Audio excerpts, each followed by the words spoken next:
Breaking news చూస్తున్నారు. Operation సింధూర్లో భాగంగా జమ్మూ కాశ్మీర్ బార్డర్లో, ఇండియా పాకిస్తాన్ బార్డర్లో అయితే మన వీర జవాన్ మురళీ నాయక్ మరణించారు. అయితే తను మన బార్డర్లో ఎవరైతే భరతమాత సేవ కోసం మన మురళీ నాయక్ మరణించడం జరిగింది. మురళీ నాయక్ మృతదేహాన్ని ఇవాళ రోడ్డు మార్గంలో స్వగ్రామానికి తరలిస్తూ ఉన్నారు అధికారులు. అధికారిక లాంఛనాలతో అయితే ఈరోజు మురళీ నాయక్ని అంతిమ సంస్కారాలు చేసే అవకాశాలున్నాయి. అంతిమ సంస్కారాలు చేస్తారు. వీర జవాన్ మురళీ నాయక్ అంతిమ యాత్రకు వేలాది మంది ప్రజలు కూడా ఈ క్రమంలో తరలి వస్తూ ఉన్నారు. 25 ఏళ్ల వయసులో దేశ సేవ కోసం ప్రాణ త్యాగం చేసిన మురళీ నాయక్ మృతదేహానికి సైనిక గౌరవాలతో అంతిమ సంస్కారాలు జరుగుతాయి ఇవాళ. అయితే ప్రజలు మురళీ నాయక్ అమర్ రహే అనే నినాదాలతో కూడా అక్కడ నినాదాలు చేస్తున్నారు. ఈ సందర్భంగా ముఖ్యమంత్రి చంద్రబాబు నాయుడు స్వయంగా హాజరై మురళీ నాయక్కు తుది వీడ్కోలు పలకనున్నారు. అంత్యక్రియలకు హాజరయ్యే ముందు కూడా మురళీ నాయక్ కుటుంబాన్ని ఆయన పరామర్శించనున్నారు. రాష్ట్ర ప్రభుత్వం తరపున కూడా మంత్రి సవిత మురళీ నాయక్ తల్లిదండ్రులను కలిసి వారికి మనోధైర్యాన్ని పెంచే ప్రయత్నం కూడా చేశారు. అయితే వీర జవాన్కు సంబంధించి వారి మదర్, వాళ్ళ తల్లి మాట్లాడుతున్న వీడియో ఒకటి మనం ఇప్పుడు చూసే ప్రయత్నం చేద్దాం బిగ్ టీవీ స్క్రీన్ పైన. మాట్లాడింది వాళ్ళ అమ్మ ప్రస్తుతం మొదలు మాట్లాడించడం. అమ్మా, మీ కుమారుడు ఈరోజు దేశం కోసం మరణించడం మీకు ఎలా అనిపిస్తుందమ్మా? నా కొడుకు వెళ్ళిపోయా, దేశం కోసడానికి వెళ్ళిపోయా. మాకు చూసేవాళ్ళు ఎవరు ఉండదే, ఒక్కడికి వెళ్ళిపోయా. స్వామి మీరే న్యాయం చేయండి స్వామి. మీతో మా వీడియో కామాటప్పుడు ఏం చెప్పాడమ్మా? బాగా హ్యాపీగా ఉన్నాడా? ఏం లేదు అమ్మ, నేను బాగున్నానమ్మా ఇట్లని అన్నా. బాగున్నాడు. సరేలే బేటా, నువ్వు బాగుండ్రా ఇట్లని నేనంటే. చెప్పాడా? ఏం లేదు, నేను అందరితోనా కానీ మీరు బాగుండారా, మీరు భోజనం చేసిరా, మీరు బాగుండారా, మీరు భోజనం మంగళవారం నా పొద్దు ఇట్లు బాగుండావా, నీ ఆరోగ్యం ఎట్లుందవా అని బాగుండా నాయన అంటే బాగా గెలిగా ఉండా. మళ్ళా ఒక 1:30కి 2 గంటలకి మేమందరూ ఫోన్ చేసి పనుకోంటే మళ్ళా ఏం చేసినారు, ఆ అవి ఆడుంది ఈ అవి ఆడుంది అంటే ఏం నిద్రలో లేచి అందరూ పనుకొని ఫోన్ చేసి మంగళవారం మాట్లాడినారు నాతో. స్వామి ఇట్లు మీసారి ఇట్లు తిరుకొని బాగా నీ ఆరోగ్యం మీద ఎట్లుందావా, నువ్వు బాగుండవా, నువ్వు తింటివేం మురళి అంటే తిన్నానవా, తిరిగినవు జాగ్రత్త, అక్కడ ఇక్కడ జతల్లో ఉండేవాళ్ళు మోసాలు ఉంటాయి, బాగుండా భద్రంగా ఉండు తిరిగే దాంట్లో అంటే సరేలేవా అని చెప్పానైనా. నీ ఆరోగ్యం ఎట్లుందేవా అని సౌరం బాగుంది అంటే నీ బాగుండు భోజనం చేసివా నైనా మురళి అంటే చేసినావా అని చెప్పినప్ప. మంగళవారము నేను బుధవారం ఇంటికి వెళ్ళిపోతే. దేశం అంటే బాగా ఇష్టం ఉండేవా మురళికి? ఎప్పుడమ్మా? చాలా ఇష్టం నాయనా, వానికి చాలా ఇష్టం. వద్దురా మనకి జాబ్ వద్దంటే నేను ఒక రోజన్నా ఈ కాకి డ్రెస్ వేసుకొని చచ్చిపోతానమ్మా ఇట్లానా. ఏం చేస్తున్నాయినా? తల్లి కడుపు కోత చూస్తున్నాం. ఆమె దుఃఖాన్ని ఓదార్చడం ఎవరి వల్ల కావడం లేదు. పెద్ద ఎత్తున ఆమె దేశం కోసం ప్రాణం అర్పించాడు. దేశం అంటే చాలా ఇష్టం అని చెప్తున్న పరిస్థితి ఉంది. ఎప్పుడు కూడా దేశం గురించే మాట్లాడుతూ ఉండేవాడు. యుద్ధం వస్తున్న భయం కూడా ఫేస్లో కనిపించకుండా ఎప్పుడు నవ్వుతూనే మాట్లాడుతూ ఉండేవాడు మురళి అని చెప్తున్న పరిస్థితి ఉంది. ఆ తల్లిని ఓదార్చడం ఎవరి వల్ల కూడా కాని పరిస్థితి. బంధువులంతా కూడా ఓదార్స్తున్నప్పటికీ ఎక్కడ కూడా ఆమె ఓదార్చడం ఎవరి వల్ల కాకుండా ఉంది. చూస్తున్నాం రేపు సాయంత్రం ఈ భౌతిక కాయం వీరమరణం మురళీ నాయక్ భౌతిక కాయం రేపు సాయంత్రం వచ్చే అవకాశం ఉంది. రేపు సాయంత్రం నుంచి ఎల్లుండి మనకి అంత్యక్రియలు జరిగే నాయక్ ఈ రోజు చనిపోవడం కానీ అది వీరమరణం పొందడం కానీ అంత్యక్రియలు ఇప్పుడు జరిగే అవకాశం ఉంది. రేపు అనుకుంటున్నాం సార్. చూస్తున్నాం వాళ్ళ నాన్న కూడా నేను దేశం సైనికుడే కావాలని ఆ ఉద్దేశంతో ఆ ఉత్సాహంతోనే పోయినాడు సార్. ఆ దేశం గురించి నా కొడుకు యుద్ధం చేసి ప్రాణం చేసినాడు. మీతో లాస్ట్ ఇప్పుడు మాట్లాడారు సార్ వీడియో కాల్లో? మాతో లాస్ట్ నిన్న 8 గంటలకు మాట్లాడా సార్. మమ్మల్తో వీడియో కాల్ చేసిండా, నాతో వాళ్ళ అమ్మతో మాట్లాడినాడు, మా ఇంట్లో వాళ్ళతో అందరితో మాట్లాడినాడు. అదే లాస్ట్ కాల్. నేను చెప్పాడు ఏమన్నా యుద్ధం వస్తుంది భయంగా ఉంది అంటే మన ఫేస్లో చెప్పాడు సార్ ఏమన్నా? ఇది ఇట్లా చెప్పలే. యుద్ధము ఒకవేళ యుద్ధం ముందు నుంచి చేస్తే మేమే చేయలే పరిస్థితి అవుతుంది. అది చేయలే, కంపల్సరీ చేయలే. దానికి మేము చేయకుంటే మమ్మల్ని అటాక్ చేస్తారు వాళ్ళు. యుద్ధం చేయాలా అని అన్నాడు. ఇది దేశం గురించి పోరాటం కాబట్టి దీనికి వెనకాలకూడదు. ఎందుకంటే మేము ఆర్మీ సెంటర్లో మేము ఈ నాసిక్ ట్రైనింగ్ అయినప్పుడు మేము దేశం పైన మేము ప్రమాణం చేసినాం కాబట్టి ఆ విధంగా మేము దేశం గురించి మేము పోరాడాలా కంపల్సరీ అని మమ్మల్తో అంటూ ఉంటాడు. అంటే ఎప్పుడు కూడా మీతో ఎలా ఉండేవాడు సార్? ఎందుకంటే మురళీ నాయక్ దేశం గురించి ఎక్కువ చెప్పేవాడా? దేశం అంటే ప్రేమ ఎక్కువ ఉండేది. దేశం అంటే అతను చాలా ఇష్టం సార్. సైనికుడు ఒక కమాండర్ ఉండాలని దేశం గురించే మాట్లాడుతూ ఉంటాయి అప్పుడు. సరిహద్దుల్లో భరతమాత రక్షణ కోసం పోరాడుతూ మురళీ నాయక్ అంతిమ తన తుది శ్వాసనైతే వదిలారు. ఎక్కడో మారుమూల తాండాలో నిరుపేద కుటుంబంలో జన్మించిన మురళీ నాయక్ తాను జవాను కావాలన్నది చిన్నప్పటి నుంచి ఉన్న కళ. వారి పేరెంట్సే వాళ్ళు చెబుతున్న మాటల్లోనే మనకు అర్థమైపోతుంది. మురళీ నాయక్ ఆర్మీలో జాయిన్ అవ్వడం, దేశ సేవ చేయడం అనేది తనకు ఎంత ఇష్టం అనేది వారి పేరెంట్స్ మాటల్లోనే మనకు అర్థమైపోతుంది. చివరకు అనుకున్నది కూడా ఆయన సాధించారు. సరిహద్దుల్లో మంచు కొండల్లో దేశ రక్షణలో భాగమయ్యాడు. మురళీ నాయక్ స్వగ్రామం ఏపీలోని శ్రీ సత్యసాయి జిల్లా గోరంట్ల మండలం కల్లితాండాకు చెందిన మురళీ నాయక్ ఈరోజు అంత్యక్రియలు. అతని తల్లిదండ్రులు శ్రీరామ్ నాయక్, జ్యోతిబాయి వీరు నిజంగా చాలా అదృష్టవంతులని చెప్పుకోవాలి. ఎందుకంటే ఇలాంటి వీరుణ్ణి కన్నా వీర మాత. వీరు రోజువారీ కూలీ పనులు చేసుకునేవారు. వీరు మాత్రం అలాంటి వారి కడుపులో ఇంత గొప్ప వీరుడు పుట్టినందుకు మాకు చాలా గర్వంగా ఉంది అని కూడా వాళ్ళు మీడియా ముఖంగా కూడా మాట్లాడుతూనే ఉన్నారు. అయితే మురళీకి చిన్నతనం నుంచే దేశభక్తి అంటే చాలా ఎక్కువ.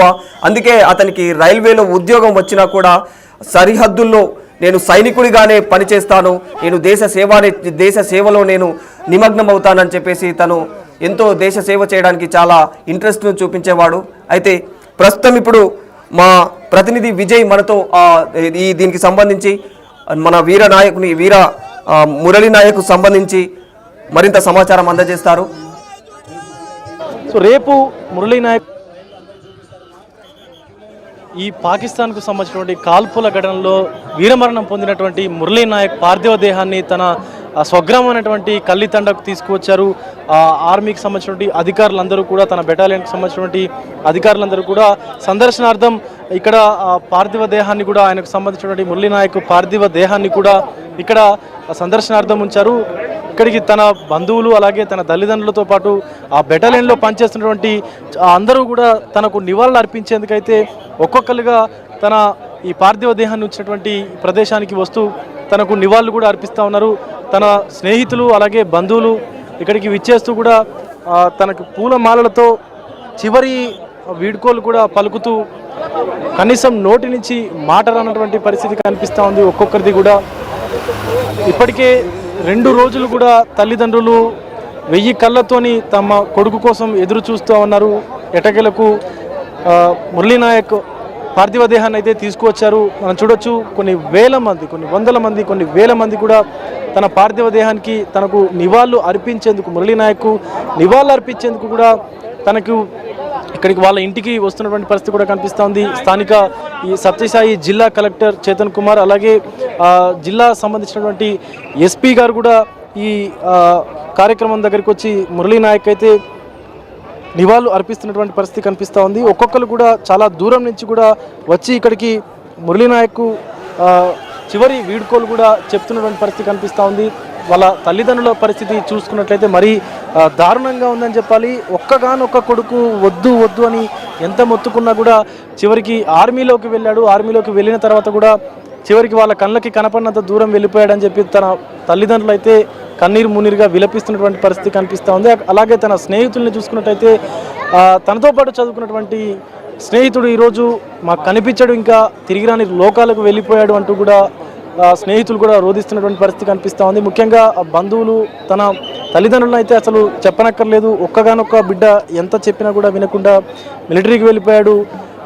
ఒక్క రోజు ఆ ఒంటిపైన తన ఒంటిపైన ఆ మిలిటరీ డ్రెస్ ఏదైతే యూనిఫామ్ ఉందో అది ఒక్కసారి వేసుకొని ప్రాణాలు విడిచినా సరే అని చెప్పి కూడా తల్లి తండ్రికి చెప్పి వెళ్ళిపోయినటువంటి కొడుకు 6 నెలల క్రితం అమ్మ మళ్ళీ వస్తాను అంటూ వెళ్ళిపోయినటువంటి మురళీ నాయక్ ఈరోజు ఇలా వాళ్ళ కళ్ళ ముందుకు వస్తాడని చెప్పి కూడా తల్లిదండ్రులు ఊహించలేదు అని చెప్పి కన్నీరు మున్నీరుగా విలిపిస్తున్నటువంటి పరిస్థితి కనిపిస్తూ ఉంది. కానీ ఇక్కడ ఉన్నటువంటి తన స్నేహితులు, అలాగే తన సన్నిహితులు, బంధువులు, తన అన్నతమ్ములు అందరూ కూడా ఒకే మాట చెప్తా ఉన్నారు తల్లిదండ్రులకి, అమ్మ నీవు ఒక్క కొడుకు పోయాడని చెప్పి మీరు బాధపడుతున్నారు, కానీ మేము 100 మంది ఉన్నాము, అందరూ కూడా మీకు తోడుంటాము, ఊరి ప్రజలందరూ ఉంటారు, అలాగే ఇక్కడ ఉన్నటువంటి అందరూ కూడా మీకు కొడుకులాగానే భావించండి మమ్మల్ని కూడా అని చెప్పి కూడా వాళ్ళ స్నేహితులందరూ అలాగే వాళ్ళ బంధువులకు సంబంధించినటువంటి అందరూ కూడా చెప్తున్నటువంటి పరిస్థితి కనిపిస్తూ ఉంది. కానీ ఎంత చెప్పినా కూడా ఆ తల్లికి ఇది తీరని శోకంగానే భావించాలి. అయితే ఒక మన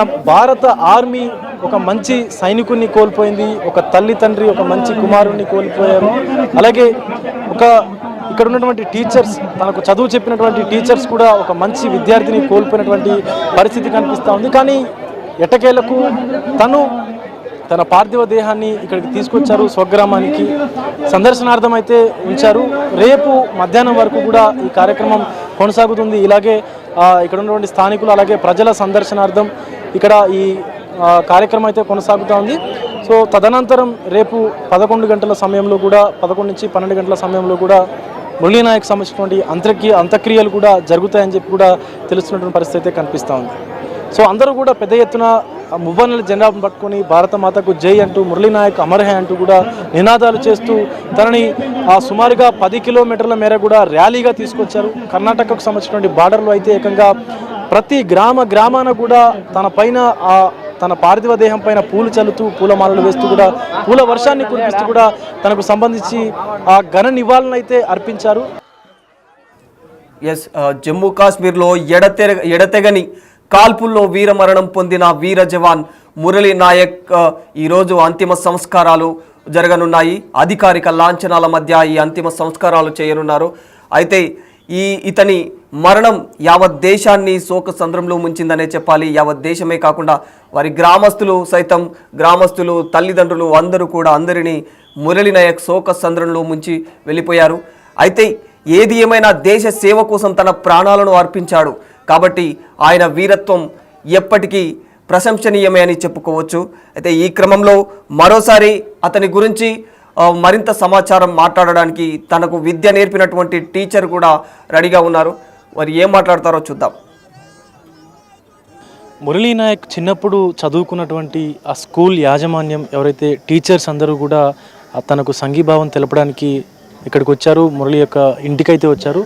ప్రస్తుతం ఆ స్కూల్ ప్రిన్సిపల్ మల్లికార్జున గారు కరెస్పాండెంట్ ఉన్నారు, వారితో మాట్లాడదాం. మురళి చిన్నప్పటి నుంచి ఎలా ఉండేవాడు, యాక్టివ్గా ఉండేవాడు అని చెప్పి కూడా చెప్తా ఉన్నారు. స్కూల్లో ఎలా ఉండేవాడు అనే దాని గురించి కూడా అడిగి తెలుసుకుందాం. సార్ నమస్తే.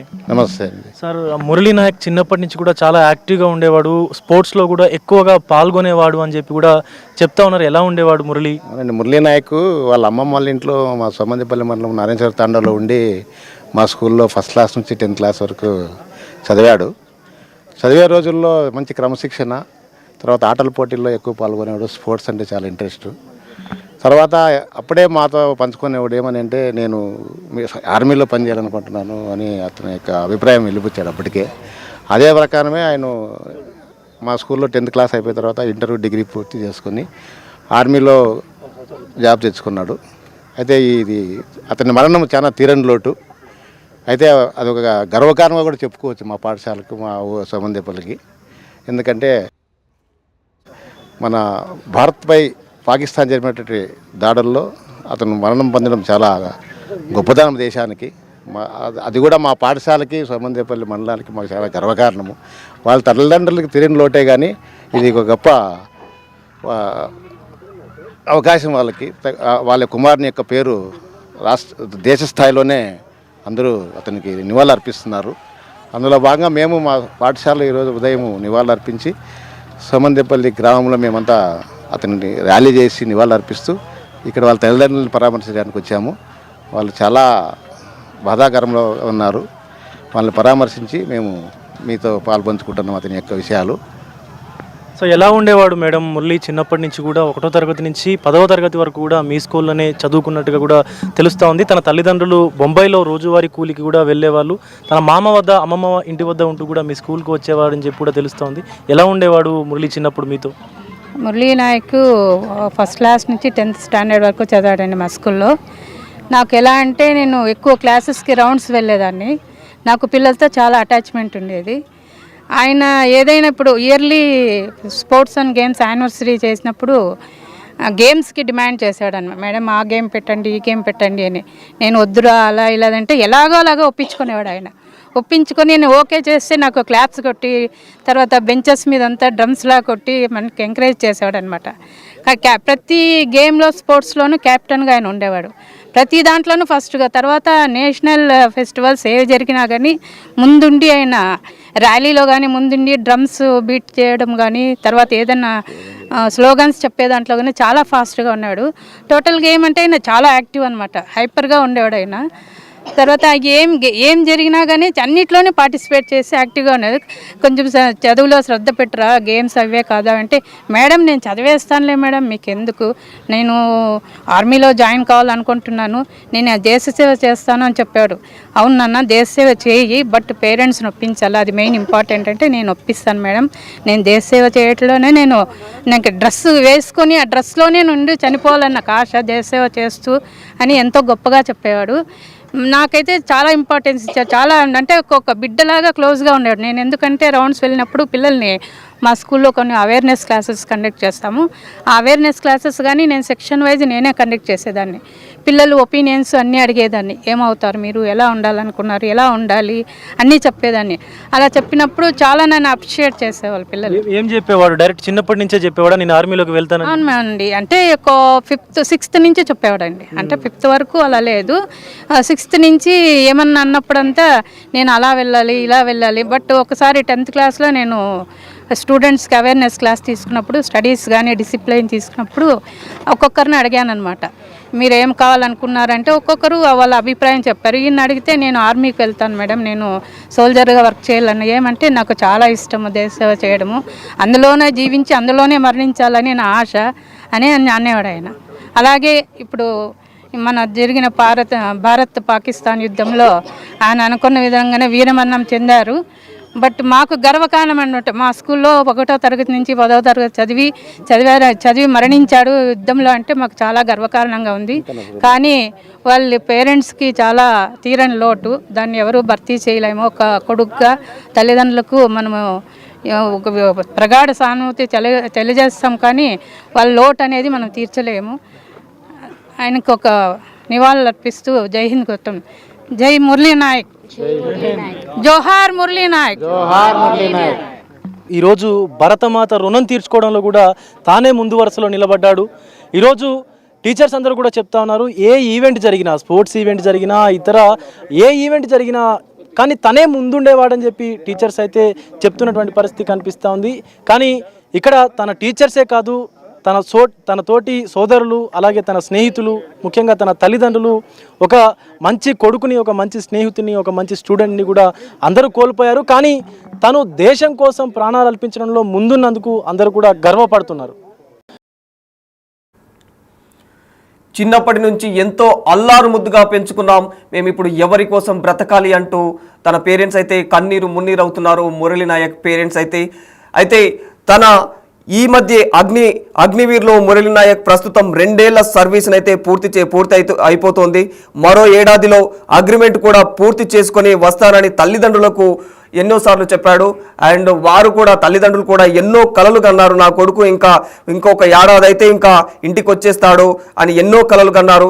అటు స్వగ్రామంలో కూడా కల్లితండాలో మే 6వ తేదీన జాతర కూడా జరిగింది. ఈ జాతరలో కూడా పాల్గొనడానికి మురళి తల్లిదండ్రులు ముంబై నుంచి వచ్చారు. అయితే ఇదే క్రమంలో ఇలా ఇండియా పాకిస్తాన్ మధ్యలో యుద్ధం జరగడం, ఈ వార్లో మురళీ నాయక్ మరణించడం అనేది యావత్ దేశాన్ని, వారి తల్లిదండ్రులను తీవ్ర దిగ్భ్రాంతికి గురి చేస్తుంది. ఇదే క్రమంలో ప్రస్తుతం అయితే తన అంతిమ సంస్కారాలు అయితే ప్రస్తుతం వీర జవాన్ మురళీ నాయక్ అంతిమ యాత్రకు వేలాదిగా ప్రజలు కూడా తరలి వచ్చారు.